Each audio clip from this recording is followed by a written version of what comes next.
संविधान में जो संशोधन होता है वो कितने प्रकार से संशोधन किया जाता है। संशोधन अलग अलग प्रक्रियाओं के माध्यम से होता है। वो कितनी प्रक्रियाएं होती हैं संशोधन करने की। तो देखिए साथियों, संविधान में संशोधन 3 प्रक्रियाओं के माध्यम से होता है। पहला होता है साधारण बहुमत के द्वारा संशोधन।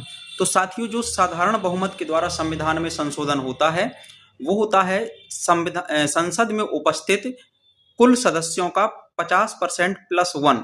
जो संसद के टोटल सदस्य होते हैं उसके 50% प्लस 1 सदस्यों का बहुमत होना आवश्यक होता है।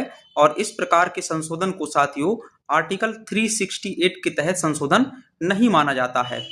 और इसके अलावा साथियों दूसरा होता है संविधान में जो संशोधन, वो होता है विशेष बहुमत के माध्यम से संशोधन।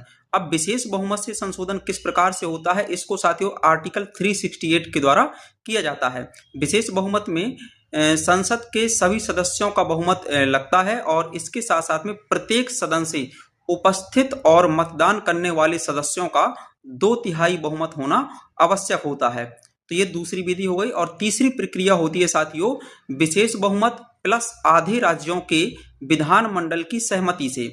तो साथियों इसमें कुल और उपस्थित सदस्य संसद के उनका बहुमत लगता है 2/3 बहुमत, और उसके साथ साथ में कम से कम आधे राज्यों के विधानमंडलों की स्वीकृति अनिवार्य होती है। और ये भी साथियों संशोधन आर्टिकल 368 के तहत किया जाता है। जो साथियों साधारण बहुमत से संशोधन होता है वो 368 के द्वारा नहीं होता है, ये आपको ध्यान रखना है। तो साथियों इसी प्रकार की इंफॉर्मेटिव वीडियो के साथ मिलते हैं किसी दूसरी वीडियो के साथ में। तब तक के लिए जय हिंद जय भारत।